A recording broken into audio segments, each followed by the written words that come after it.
தமிழகத்தில் தேர்தல் முடிவு வந்தவுடன் அமைச்சரவையை மாற்றம் செய்ய திமுக தலைமை திட்டமிட்டுள்ளதாக கூறப்படுகிறது. தேர்தலில் அமைச்சர்களின் செயல்பாடு, வாங்கிக் கொடுக்கும் வாக்குகள், பொறுப்பு அமைச்சராக கடந்த 2.5 கால ஆண்டு செயல்பாடு, சமூக ரீதியான பிரதிநிதித்துவம் அடிப்படையில் அமைச்சரவையில் மாற்றம் இருக்கலாம் என கூறப்படுகிறது.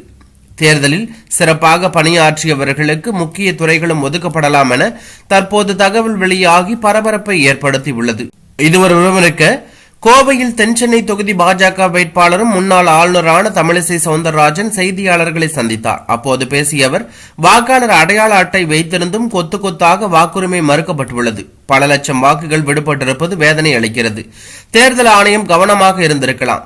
பல லட்சம் பேரின் வாக்குரிமை பறிக்கப்பட்டுள்ளது. இந்த விவகாரத்தில் திமுக அமைதியாக இருப்பது சந்தேகத்தை ஏற்படுத்துகிறது என்றார். முன்னதாக தென்சென்னை மயிலாப்பூர் சட்டப்பேரவை தொகுதிக்கு உட்பட்ட தேனாம்பேட்டை ஆஸ்டி நகரில் உள்ள 13வது வாக்குச்சாவடியில் மறு வாக்குப்பதிவு நடத்த பாஜக வேட்பாளர் தமிழிசை வலியுறுத்தியுள்ளார்.